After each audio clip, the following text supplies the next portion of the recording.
ಹಿಂದೂ ಸಮಾಜಕ್ಕೆ ಸೇರಿರುವ ಪುರಾತನವಾದ ದೇವಸ್ಥಾನಗಳನ್ನು ಹೊತ್ತುಗೊತ್ತಿಲ್ಲದ ವೇಳೆಯಲ್ಲಿ ತುಘಲಕ್ ನೀತಿಯಂತೆ ಅಕ್ರಮವಾಗಿ ತೆರವುಗೊಳಿಸಿದ ಮೈಸೂರಿನ ಜಿಲ್ಲಾಡಳಿತದ ಕ್ರಮವನ್ನು ಬಂಟ್ವಾಳ ವಿಶ್ವ ಹಿಂದೂ ಪರಿಷತ್ ಬಜರಂಗದಳ ತೀವ್ರವಾಗಿ ಖಂಡಿಸುತ್ತದೆ ಎಂದು ಪುತ್ತೂರು ಜಿಲ್ಲಾ ಸಂಚಾಲಕ ಭಾಸ್ಕರ್ ಧರ್ಮಸ್ಥಳ ಹೇಳಿದ್ದಾರೆ.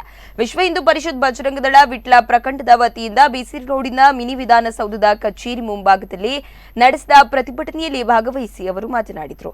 ಮೈಸೂರು ಜಿಲ್ಲಾಡಳಿತದ ಕ್ರಮ ಇಡೀ ಹಿಂದೂ ಸಮಾಜದ ಭಾವನೆಗೆ ಅತೀವ ನೋವಾಗಿದೆ ಎಂದರು.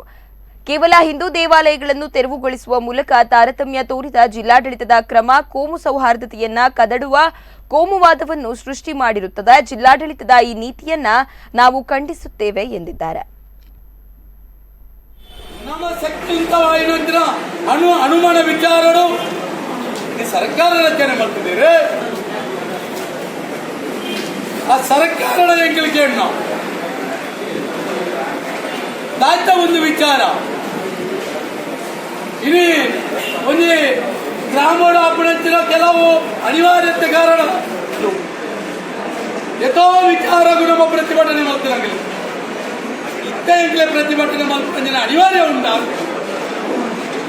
ಇನ್ನೇ ಅನಿವಾರ್ಯ ಬರ್ತದೆ ನ್ಯಾಯಗೋಸ್ಕರ.